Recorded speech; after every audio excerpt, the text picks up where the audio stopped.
Hello lovely people, and welcome to another video on my Candle Yoga channel, a space where we explore self-love, wellness, and spirituality. Now today's video is on the trendy topic of self-love. This term tends to be thrown around a lot on social media with hashtags like hashtag self-love club. And most of us already have ideas on what this means, bubble baths, wine nights, painting our nails, and all that jazz. But I feel like there are so many unanswered questions on this topic. Like, what does self-love really mean? What does it look like to practice self-love on the daily? And how do we define self-love? In this video, we will answer all of those questions, and hopefully by the end of it, you'll know what self-love really means. Now, before we get into it, you guys, if you are liking this content, if you are wanting more videos on self-love, on spirituality, wellness tips, on how to live your best life, hit the subscribe and notification button down below if you haven't already. And with that being said, friends, let's get right into it. So what is self-love? Before we talk about what it is, I want to briefly talk about what it isn't.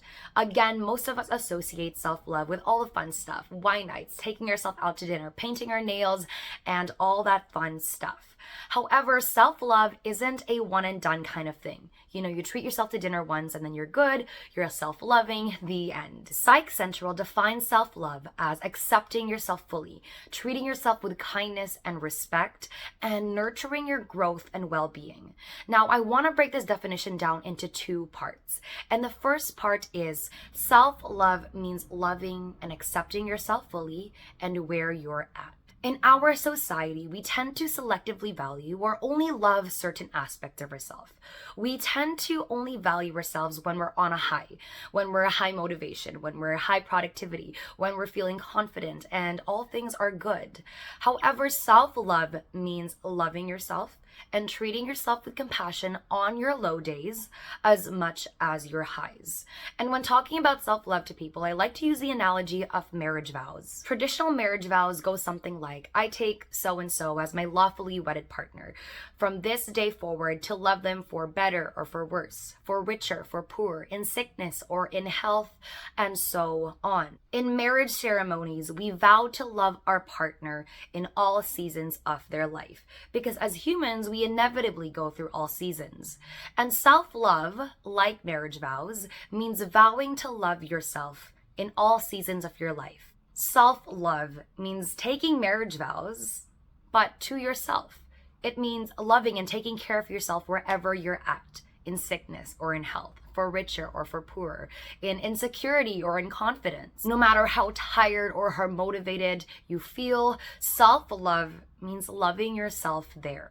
I'm here to remind you that just because you're struggling, just because you're going through shit or you're on a low, it doesn't make you any less deserving of love. So now all of this sounds absolutely beautiful, right? But how do we practice this, and how does this look like in daily life? Self-love means caring for yourself and addressing your needs wherever you're at. Let's say you're feeling tired and unmotivated. Let's say you're feeling sick. Now, what can you do to address those needs? Maybe you need to take a break from saying yes to too much overtime, saying yes to too many social plans. Maybe you need to nourish yourself with more healthy and whole foods. Maybe you need to give yourself more sleep. Let's say you're feeling insecure and unconfident. Maybe now is the time to give yourself the words of affirmations that you are so longing to hear from someone else.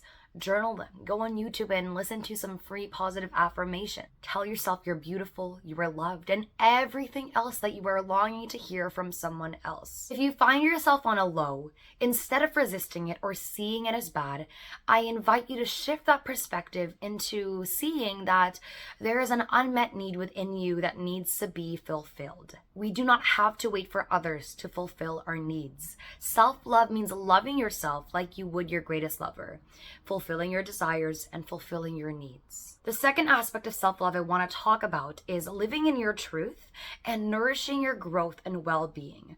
Self-love is the practice of prioritizing yourself and your true needs, your true desires, and your values. Self-love means living unapologetically true to yourself, no matter what. For myself personally, with a Filipino and Asian background, in our culture, it is the norm to put everyone else first.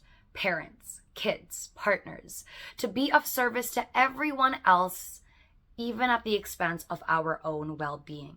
In our culture, it is the norm to put others' definition of success, others' dreams and expectations ahead of our own. And I've definitely battled with putting myself first. I battled with prioritizing my desires, my needs, my dream career and path. And for the longest time, I followed what was expected of me when it came to chasing my career, when it came to saying yes to obligations or commitments, when it came to taking care of others. And for the longest time, I never considered what was true for me because I was too caught up in my family and society's expectations. Additionally, I feel like, especially for women, we're conditioned into the mindset of putting everyone else before us, of putting our partners, our kids, our friends ahead of us, for taking care of others before ourselves. Society even goes as far to reprimand women who do put themselves first. And I'm not saying as women or as humans in general, we shouldn't take care of others or we shouldn't commit or follow through on our obligations. All I'm saying is that we must balance out taking care of others and taking care of ourselves. In every decision we make, self-love means coming back to ourselves and asking yourself, am I betraying my truth? Am I betraying my true needs, my desires, and my values by committing to this decision? Practicing self-love on the daily means putting yourself first in every possible decision that you make. Now, the operative word here is possible. Sure, maybe you hate your job and it doesn't align fully with your values, but we have bills to pay and it's not realistic to say that you should quit your job if it doesn't align with your truth. But self-love means coming back to yourself and asking yourself, in what possible way can I put myself first? From the food that I eat, the people I hang out with, the products I use, the entertainment I choose, the first thing I do when I wake up. In what possible way can I put my needs, my desires, and my values first? And so with that in mind, self-love on the daily might look like saying no to social plans with a friend that leaves you feeling drained at the end of a hangout. Self-love might look like nourishing yourself with foods that actually leave you feeling good and healthy at the end of a meal, or choosing products that align with your ethics. Self-love might look like starting your day off 2 minutes with yourself, breathing and grounding before you go and make your kids lunch. Self-love means threading your values into every single possible decision that you make throughout your day. And it means saying no to decisions and situations that don't align with that. In our daily life, there are so many beautiful and small in-between moments that act as opportunities for us to exercise self-love and for us to put ourselves first. In what little way can you start to put yourself first right here and now? In conclusion, self-love means unconditionally loving yourself wherever you are at, whatever season of life you are in. It also means living your life in alignment with your truth. I am here to tell you, my love, that you are so worthy of love and you are so worthy of living a life that you love. With that being said, thank you so much for being here and watching, my love. I really hope this video resonated with you and you got your answers on what self-love really means. Don't forget to like and subscribe. And if you are feeling called to share, I would love to know in the comments below what your biggest takeaway from this video was. Lastly, I would love to end it off with a little message here. Live life for you. You are so worth it. Bye, friends.